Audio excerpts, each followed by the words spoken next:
Hey everyone, welcome to हमारा और आपका प्यारा सा चैनल फिजिक्स में। इस वीडियो में हम लोग नीट 2025 के लिए तैयारी करेंगे। आपको पता है कि लास्ट वीडियो में हम लोग नीट 2024 PYQ डिस्कस किया था ऑन फिजिक्स, और इस वीडियो में हम लोग ये वाला क्वेश्चन पेपर ले लिया।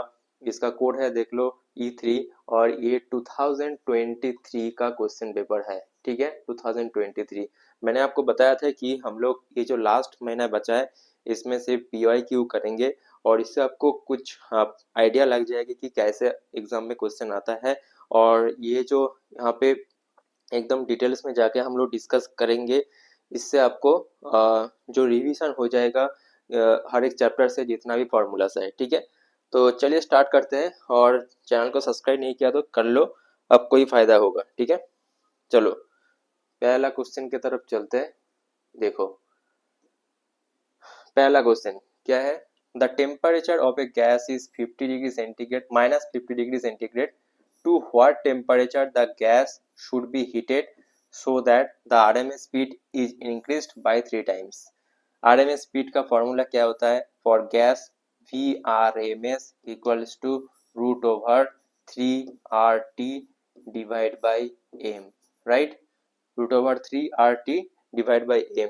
अच्छा, यहाँ पे एक चीज लिखा है, इंक्रीज बाई 3 टाइम्स। ठीक है, ये जो बाई लिखा है ना, ये बहुत ही प्रीसियस वर्ड है। ठीक है, क्योंकि यहाँ पे आकर लिखा रहा था कि इंक्रीज टू 3 टाइम्स, तो ये फाइनल जो RMS वेलोसिटी होता, ये VRMS, ये ऐसे हम लोग कैलकुलेट करते हैं। ठीक है, लेकिन यहाँ पे लिखा है कि इंक्रीज बाई 3 टाइम्स, इसका मतलब है कि फाइनल वेलोसिटी 3 VRMS नहीं होगा, ये हो जाएगा VRMS। ये था पहले, ठीक है, उसके साथ ये हम लोग प्लस कर देंगे 3 VRMS, तो ये फाइनल हो जाएगा 4 VRMS। ठीक है, इसको याद रखो। यहाँ पे क्या दिया है, increase by 3 times, not increase to 3 times, right? ठीक है, तो यहाँ पे क्या कर लो कि टी के साथ वी का रिलेशन बनाना है। ठीक है, तो VRMS डिवाइड बाई 4 VRMS। ठीक है, 4 क्यू यहाँ पे देख लो, और यहाँ पे रूट ओवर टी, पहले था T1, उसके बाद हुआ T2। ठीक है, T1 क्या क्या था, -50 डिग्री सेंटीग्रेड। तो ये T क्या है, केल्विन में आपको कैलकुलेट करना है। केल्विन में कैसे कैलकुलेट कर सकते हो, 273 से यहाँ पे 50 माइनस कर दो तो आपको केल्विन में मिल जाएगा, और ये वैल्यू यहाँ पे पुट कर दो। उसके बाद यहाँ पे ये तो हो जाएगा 1/4। ठीक है, इक्वल्स टू यहाँ पे रूट ओवर, यहाँ से जो वैल्यू आएगा यहाँ पे ऊपर ऊपर में पुट कर दो, और नीचे वाला आपको कैलकुलेट करना है। बहुत ही इजी है। ठीक है, मतलब यहाँ पे दोनों साइड स्क्वायर कर लो, यहाँ पे 1/16 आ जाएगा, और T2 कैलकुलेट कर लो, और जो वैल्यू आएगा उससे -273 कर लो, और वहाँ पे आपको सेंटीग्रेड में वैल्यू मिल जाएगा। अगर आपको लग रहा है कि यहाँ पे केल्विन में जो वैल्यू आया था, वहाँ पे केल्विन का कुछ भी वैल्यू के साथ मतलब मैच कर रहा है, ठीक है, तो इसको ही पकड़ लो, केल्विन वैल्यू को ही पकड़ लो। अगर केल्विन में जो वैल्यू दिया है, ये जो दोनों 3 4 इसके साथ मैच नहीं कर रहा है, तो उससे 273 माइनस कर दो, आपको सेंटीग्रेड में वैल्यू मिल जाएगा। तो हो सकता है 1 और 2 के साथ मैच कर जाए। ठीक है, उसी हिसाब से करना। ठीक है, चलते हैं नेक्स्ट क्वेश्चन की तरफ। ये वाला क्वेश्चन समझ में आया ना? ठीक है, थोड़ा दिमाग खटाना है। ठीक है, अच्छा, नेक्स्ट क्वेश्चन। ठीक है, नेक्स्ट क्वेश्चन क्या बोला है, an AC source is connected to a capacitance C। ठीक है, due to decreases in its operating frequency.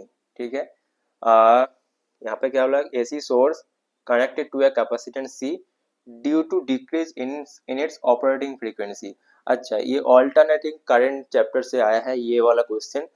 उसमें हम लोगों ने क्या देखा था, अगर एक AC सोर्स एक कैपेसिटेंस के साथ कनेक्टेड है, तो हम लोग ऐसे करके एक सर्किट बना सकते हैं, राइट?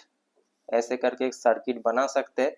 ठीक है, इसी केस में यहाँ पे जो रेजिस्टेंस होगा वो क्या हो जाएगा, ठीक है, एक C डिनोट करते हैं 1/ओमेगा C, राइट? C है कैपेसिटेंस, यहाँ पे ओमेगा, ओमेगा को कैसे लिख सकते हैं, O1 मतलब omega equals to we know that omega equals to 2 पाई/t और 1/t मतलब फ्रीक्वेंसी, सो 2 पाई एफ लिख सकते हैं। एफ मतलब फ्रीक्वेंसी, टी मतलब time period, 1 by time period frequency आएगा।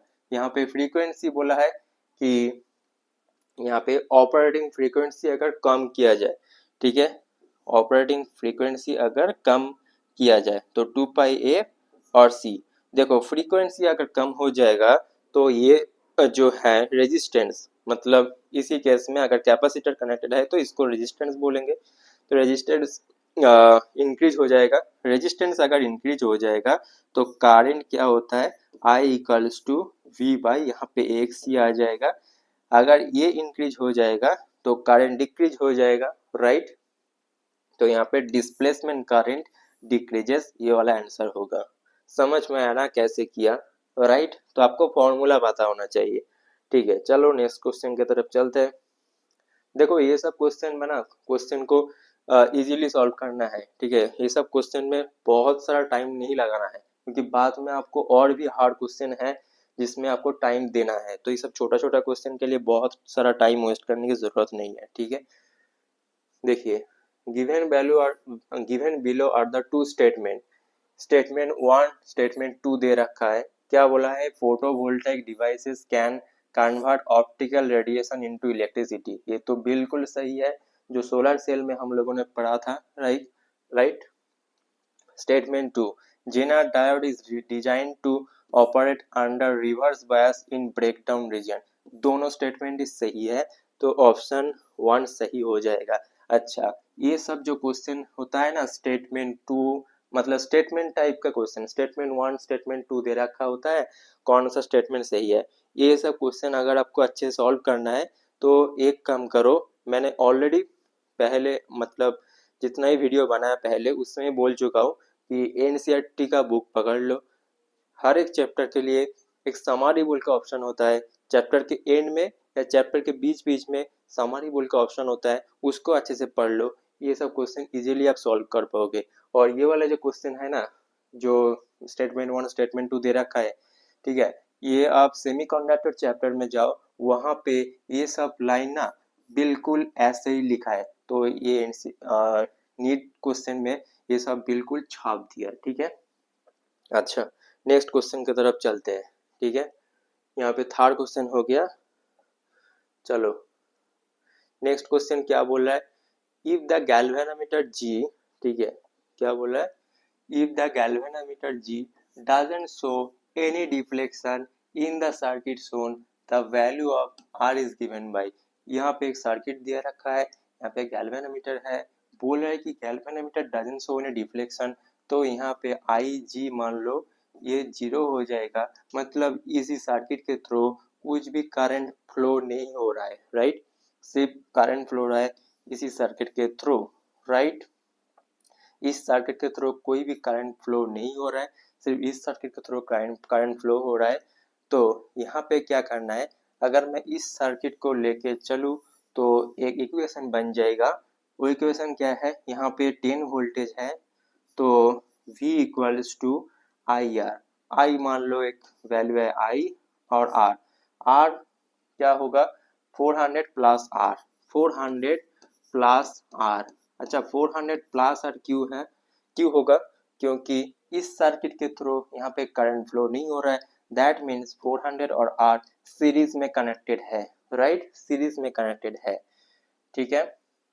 अच्छा, तो ये मतलब ये कंसेप्ट को जल्दी समझ लेना है कि इसके थ्रू करंट फ्लो नहीं हो रहा है, मतलब सिर्फ इस सर्किट के थ्रू करंट फ्लो हो रहा है, दैट मीन्स 400 और आर, ये जो आर है ये दो रेजिस्टर ये सीरीज में कनेक्टेड होगा, राइट। तो यहाँ पे हो जाए, बन गया ए इक्वेशन, ठीक है। इसके बाद यहाँ पे और एक इक्वेशन बन सकता है क्या, यहाँ पे देखो कि ये जो वोल्टेज है 2 वोल्ट, ठीक है, इसको आपको कैलकुलेशन में लेना है। देखो ये जो आर रजिस्टर है इसका पैरेलल ये वोल्टेज यहाँ पे अटैच किया है, ठीक है। तो इसके थ्रू जो करंट फ्लो होगा यहाँ पे इक्वेशन बन जाएगा, देखो 2 volt equals to I, R का वैल्यू क्या है आर, ठीक है। देखो एक इक्वेशन बन गया, राइट। यहाँ पे ये वाला जो सेकेंड इक्वेशन है ये समझ में आया ना। देखो ये आर के एक्रॉस, आर के ये जो आर रजिस्टर है इसका एक्रॉस ये वाला जो वोल्टेज है ये पैरेलली कनेक्टेड है। दैट मीन्स ये according to Ohm's law, Ohm's law में क्या था कि एक्रॉस द वोल्टेज, ठीक है, across the voltage of the wire समझ लो, ठीक है, वो क्या होगा कि current through that circuit and resistor के मल्टीप्लिकेशन, राइट, मतलब V equals to I R, right, across the voltage of this resistance क्या है 2 वोल्ट, तो 2 वोल्ट ले लिया और I इसके थ्रू फ्लो हो रहा है। देखो यहाँ पे इस R के थ्रू क्या करंट फ्लो हो रहा था I, तो यहाँ पे भी I होगा, राइट। तो इसको डिवाइड कर दो, 2 5 हो जाएगा, यहाँ पे I कैंसिल हो जाएगा, तो बचा क्या रहेगा 5 equals to 400 plus R divide by R, right, 5R minus R, तो यहाँ पे 4R इक्वल्स टू 400 और यहाँ पे बन जाएगा R equals to 400 divide by 4, तो हो जाएगा 100। देखो 100 है क्या, यस, तो 100 ohm should be the answer, right. तो चलो नेक्स्ट क्वेश्चन की तरफ चलते हैं। इसको अच्छे से देख लो, अगर तुमको कॉन्फिडेंस नहीं आ रहा है तो एक बार बैक करके देख लो, समझ में आ जाएगा। अच्छा यहाँ पे क्या बोला, एन इलेक्ट्रिक डाइपोल, तो इलेक्ट्रिक डाइपोल की बात हो रहा है, मतलब ये पहला जो चैप्टर है क्लास 12 का इलेक्ट्रिक चार्जेस एंड फील्ड, उसी चैप्टर से आया है। An electric dipole is placed at an angle of 30 degree with an electric field.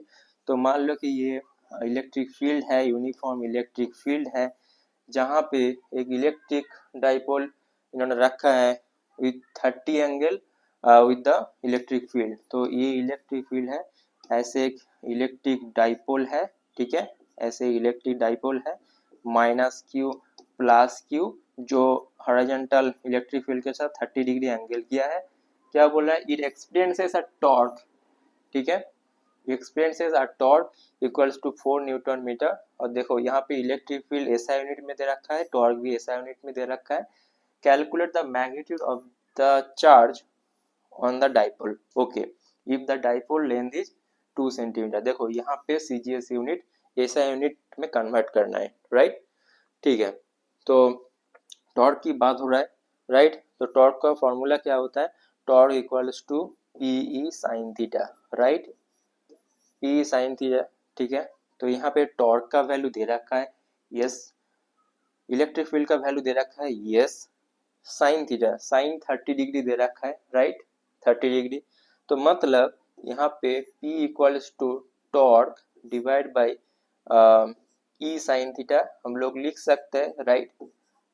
तो यहाँ से आपको डाइपोल मोमेंट का वैल्यू निकल जाएगा, राइट। तो P इक्वल्स टू क्या होता है, डाइपोल मोमेंट इक्वल्स टू क्या होता है, मतलब charge multiply length, right, length between that two charge, right, है कि नहीं। तो यहाँ पे अगर आपको P निकल जाएगा तो आपको क्या निकालना है, यहाँ calculate the magnitude of the charge, Q calculate करना है। तो Q के लिए क्या करना है, Q equals to P by L, L क्या है 2 सेंटीमीटर, सेंटीमीटर को मीटर में कन्वर्ट करके नीचे लिख दो, P का वैल्यू यहाँ से निकल जाएगा, तो उसके बाद आपको चार्ज निकल जाएगा, राइट। तो आपको फॉर्मूला के साथ खेलना है यहाँ पे, ठीक है, कुछ भी नहीं है, just torque equals to P sine theta, वहां से P निकल जाएगा, P equals to Q cross L, और यहाँ पे ऐसे करके लिख देना है, राइट, इजी था क्वेश्चन। उसके बाद नेक्स्ट क्वेश्चन की तरफ चलते हैं, राइट। यहाँ पे क्या बोला भाई, a vehicle travels half the distance with the speed v and the remaining distance, oh my god, ये तो सिंपल क्वेश्चन है यार, remaining distance with speed 2v is average speed, ये एकदम बच्चे जैसा सवाल हो गया, ठीक है। 2v1 v2 divide by v1 plus v2, भाई ये हो जाएगा आपका एवरेज वेलोसिटी, v1 v2 का वैल्यू पुट कर दो, ये होगा v, ये होगा 2v, ठीक है, कैलकुलेट कर लो, ठीक है। चलो next question, the magnitude and direction of the the magnitude and direction of the current in the following circuit. ठीक है, ओके, फॉलोइंग सर्किट। अच्छा, यहाँ पे ये जब इस तरह की एक सर्किट आप देखोगे तो वहाँ पे एक लॉ आपको जरूर मन में आना चाहिए आपका, वो है कि किरचॉफ्स लॉ, और बहुत सारे लोग कर्सफ लॉ भी बोलता है। ठीक है, तो जो भी आप बोलते हो वो बोलो, लेकिन यहाँ पे सॉल्व होना चाहिए क्वेश्चन, राइट। तो किरचॉफ्स या फिर कर्सफ लॉ कैसे अप्लाई कर सकते हैं, देखो यहाँ पे ये वाला पॉजिटिव है, ये नेगेटिव है, ये पॉजिटिव है, ये नेगेटिव है। ठीक है, और इसका वैल्यू ज्यादा है 10 वोल्ट, इसका वैल्यू ज्यादा है 5 वोल्ट, दैट मीन्स करंट ऐसे फ्लो होगा, राइट। क्योंकि ये बड़ा वाला वोल्टेज है तो ये छोटा वाला वोल्टेज है, तो करंट ऐसे फ्लो होगा। अगर ऐसे फ्लो हो रहा है तो that means from the Kirchhoff law we know that if current flows from negative to positive then the voltage will be positive. If current flows from positive terminal to negative terminal then that voltage will be negative, right। ये सब already हम लोगों ने Kirchhoff law में पढ़ा है। ठीक है, अच्छा, क्या बोला यहाँ पे, magnitude of the direction of the current, तो V equals to I R again by, okay, तो V मिल गया, आई आर, आर क्या है, ये देखो पूरा पूरा जो सर्किट है ये सीरीज में कनेक्टेड है, ये सब रेजिस्टर 2 प्लस 1 3, 3 प्लस 7 10, 10 हो जाएगा। अच्छा, यहाँ पे कैलकुलेट कर लो, 10 माइनस 5 आ जाएगा 5 equals to 10 I, okay, I equals to 5 by 10 means 0.5, 0.5 है क्या, यस 0.5 एक ही आंसर है, देखो जिसका वैल्यू है 0.5, दैट मीन्स बाकी जो ऑप्शन है उसको देखेंगे नहीं। और ये तो पता है कि from A to B through E, A to B through E, right, मतलब ऐसे फ्लो हो रहा है करंट, राइट। तो ये वाला क्वेश्चन भी सॉल्व हो गया।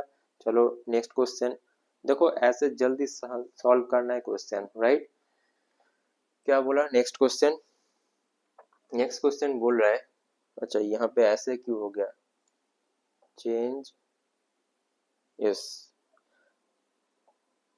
अच्छा, in a series of LCR circuit, LCR circuit that means यहाँ पे रेजोनेंस का एक फॉर्मूला आपको याद रखना है जब एलसीआर की बात होगा। ठीक है, in a series LCR circuit the inductance L is that is 10 and capacitance C is 1 microfarad and the resistance is R is 100 ohm, the frequency at its resonance, common question है, frequency का formula क्या होता है, 1 by, मतलब resonance frequency का formula होता है 1 by 2 pi root over L C. ठीक है, 1 by 2 pi root over L C, ये फॉर्मूला यूज कर लो, एल का वैल्यू दे रखा है, सी का वैल्यू दे रखा है, लगा लो और आंसर निकल जाएगा, right. Next question, light travels a distance, क्या बोला, light travels a distance x in time t1 in air and 10x in time t2 in another denser medium, what is the critical angle। critical angle में क्या होता है कि यहाँ पे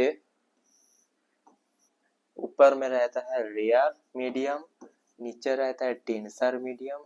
ठीक है, डेंसर मीडियम, और लाइट ऐसे ट्रेवल करता है और उसके बाद रिफ्रैक्शन 90 डिग्री एंगल में होता है। ठीक है, 90 डिग्री एंगल में रिफ्रैक्शन होता है और यहाँ पे जो एंगल बनता है उसको बोलता है critical angle. Critical angle formula होता है साइन आई सी, मतलब critical angle equals to μ1 by μ2। What is μ1 and what is μ2, μ1 is the refractive index of rare medium, mu2 is the refractive index of the denser medium। तो rare by denser, ठीक है, rare divided by denser, r by d, rare divided by denser, sin critical angle equals to, okay. यहाँ पे mu1 mu2 दे रखा है क्या, नहीं दे रखा है, तो कैसे निकलना है mu1 mu2, देखो पहला मीडियम में जो अगर वेलोसिटी है एक्स, सॉरी, पहला मीडियम में क्या बोला, light travels a distance x in time t1। ठीक है, तो एक्स t1 था पहला मीडियम में। ठीक है, sorry X t1 not X t1, okay, not X t1, formula था S equals to V T. ठीक है, दैट मीन्स यहाँ पे v निकालना है तो v इक्वल्स टू हो जाएगा एस बाई टी, राइट। तो v equals to S by T मतलब X by T one, okay, X by T one एक हो जाएगा और दूसरा हो जाएगा 10x by T two, right, 10x by T two. अच्छा, ये हम लोग क्यों कर रहे हैं, वेलोसिटी क्यों निकल रहे हैं हम लोग, क्योंकि यहाँ पे refractive index mu one by mu to निकलना है। तो हम लोग को ये पता है कि refractive index mu equals to C by V, C मतलब जो लाइट का वेलोसिटी है, right, C by V, okay, C by V. तो यहाँ पे मतलब म्यू वी के साथ इन्वर्सली प्रोपोर्शनल होता है, तो mu one by mu two equals to यहाँ पे आ जाएगा यहाँ पे म्यू वन, मतलब ये सब करके देख लो यार, इसके पीछे मैं टाइम वेस्ट नहीं करूँगा। आपको तो पता है कि V1 V2 मैंने दे दिया, ये अप्लाई करके देख लो, म्यू वी के साथ इन्वर्सली प्रोपोर्शनल है। तो मैं ऊपर ऊपर से कैलकुलेट करके बोल देता हूँ कि आंसर क्या आएगा। अच्छा, 10x बाई टी टू, तो ये V2 होगा और ये V1, सो दैट मीन्स ये आ जाएगा 10 ऊपर में जाएगा, राइट, और यहाँ पे नीचे T1, तो 10 ऊपर में ये दो स्थान है, 2 और 4 हो सकता है, लेकिन 10 T2 नहीं होगा क्योंकि T2 नीचे है, ओके, तो दैट मीन्स ये फोर्थ वाला आंसर सही है, 10 T1 T2, ठीक है। मतलब मैं क्यों ऐसा कर रहा हूँ, क्योंकि आपको ना एग्जाम में उतना स्टेप करने की ज़रूरत नहीं है, तो टाइम कम है भाई, इसको मन में सॉल्व करो, ठीक है, अपना मन जो है ना उसको समझाओ कि भाई मेरे को ऐसे प्रिपेयर होना है, नीट में उतना टाइम नहीं है, ठीक है, उतना टाइम नहीं है, तो ये सब जल्दी सॉल्व करना है, ठीक है। चलो नेक्स्ट क्वेश्चन की तरफ चलते हैं, ठीक है।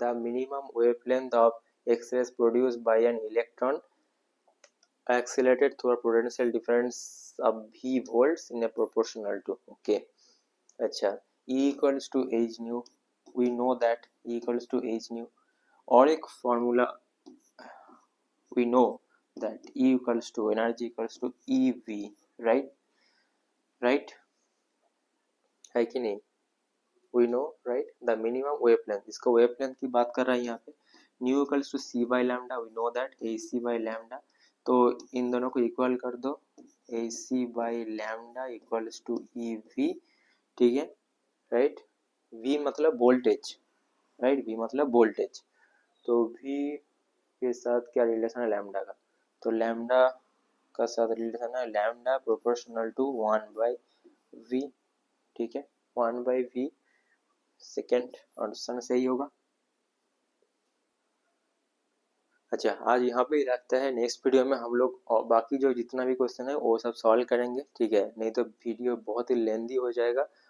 अभी तक जितना भी क्वेश्चन हम लोगों ने सॉल्व करा उससे आपने बहुत सारा फॉर्मूला सीख लिया, ठीक है, उसको एनालाइज करो कि क्या एक्चुअली आपने सीखा है, ठीक है, बहुत सारा तगड़ा वाला फॉर्मूला, तगड़ा वाला स्टेप्स मैंने दिखाया, ठीक है, यहाँ पे ये फार्मूला बहुत सारे लोगों को पता नहीं था, मैंने बोल दिया, इसको एनालाइज करो कि ये फार्मूला कौन सा चैप्टर से मिल रहा है, ये फार्मूला कौन सा चैप्टर से मिल रहा है, ये फोटो इलेक्ट्रिक जो आइंस्टाइन का इफेक्ट था, आइंस्टाइन का फोटो इलेक्ट्रिक इफेक्ट था, उससे मिल रहा है, ठीक है, इसको एनालाइज करो, ठीक है, मिलता है नेक्स्ट वीडियो में, तब तक के लिए गुड बाय।